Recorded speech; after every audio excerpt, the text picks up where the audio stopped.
nice patterns.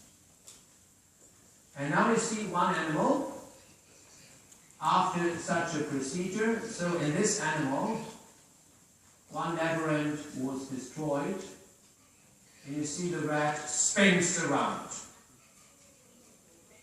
This lasts for about 4, 5, 6, 7 days.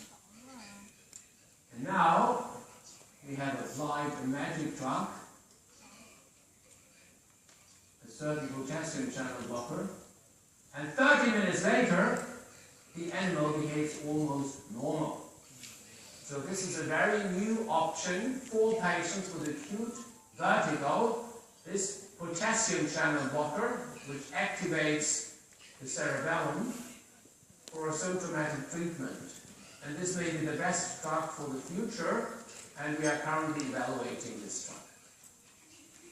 Another way to examine animals and the mode of action of drugs is to perform a so-called micro-PET. And this is really challenging if you imagine the huge brain of the human and the really small brain of the rat.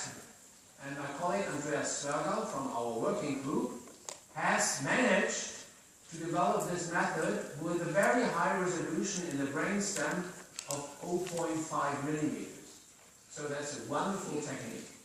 And this model allows us to examine the effects of certain drugs.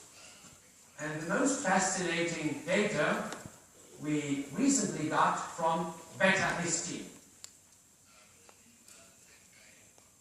Here you see the results of the micro-PET examination in animals with a left-sided labyrinthectomy. So the left labyrinth was deleted, and I'd like to focus your attention here on this yellow spot in the left lower corner. So this yellow spot here is the relatively higher activity of the vestibular nucleus on the left affected side due to the application of beta-histine.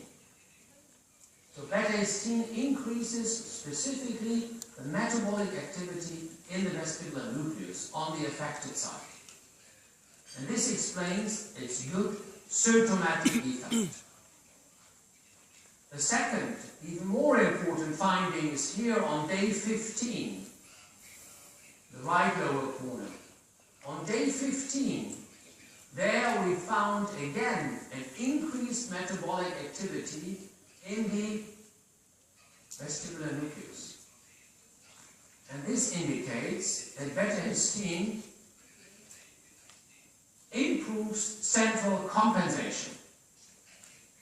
In other words, this agent has a double effect. First, symptomatic, acute symptomatic effect, reducing vertigo, dizziness, and postural imbalance. Second, a chronic positive effect on central compensation.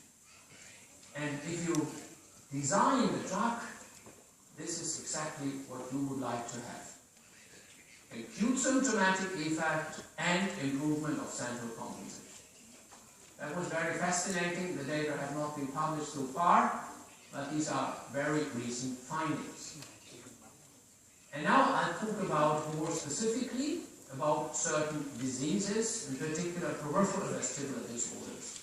So how to treat vestibular neuritis, acute unilateral vestibulopathy, how to treat Meniere's disease, how to treat BPPV, how to treat bilateral vestibulopathy, and how to treat vestibular paroxysmia. Let's begin with the first patient history. So a 31-year-old man complained of an acute onset of rotatory vertigo, and the